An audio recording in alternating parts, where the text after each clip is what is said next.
But listen, man, I'll tell you something. Not many people talk about this. Let me share something kind of new with you. Right? Is that the truth is that all of you won't be happy to hear this, but I'm being straight with you. The truth is that all the previous waves of Muslim immigration that came to Canada and America, their grandchildren are gone. They're gone. It's finished. Islam is finished. You believe this or not, this is the truth. So look, you were not the first generation of Muslims to immigrate here, or your parents were not, my parents were not the first generation of Muslims to immigrate here. There were Arab, Lebanese Muslims who came to Canada even as early as the 1920s. There were Bosnian and Albanian Muslim community, practicing Muslim communities that came to Canada in the 1950s, and they built mosques. And some of those mosques are still running now. But you won't find any Albanians or Bosnians in those mosques, unfortunately, because their children and grandchildren are gone, completely assimilated into Canadian society. And the only reason those mosques are still running is because there's a new influx of Muslim immigrants who have come in from India, from Bangladesh, from West Africa, from Somalia, and they're keeping the mosque running. Alhamdulillah, the mosque is still running. But what happened to the grandchildren of those Albanians and Bosnians who came in the 1950s?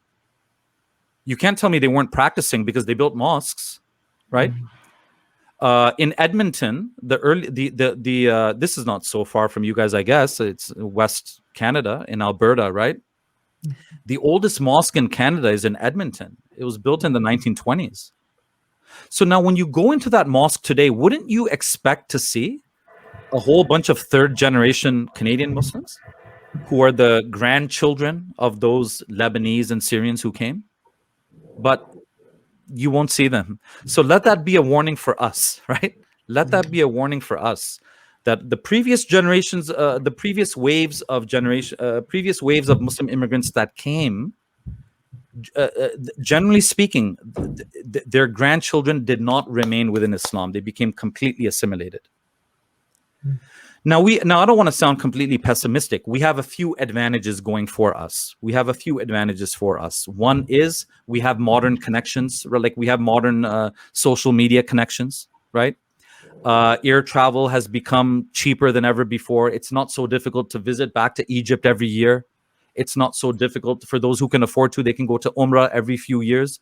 The previous generations of Muslims, they couldn't do that. The previous waves of Muslim immigrants couldn't do that, right? We can watch live satellite Muslim channels on the internet. We have Islamic conferences going now. There's larger numbers of Muslims here now.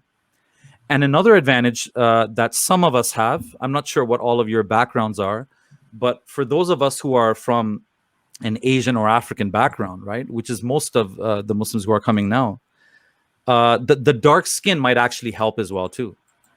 And the reason I say that is because my children, even if they're born here and speaking English from day one, they will never be as Canadian as a white Canadian. Like, they will always stand out. They will always look a bit different. But the Lebanese and the Bosnian, the Albanian white Muslims who came here, their children just completely became white Canadian. Like, nobody asked them where you're from. You see what I'm saying? Yeah. So anyhow, that's just something I wanted to share.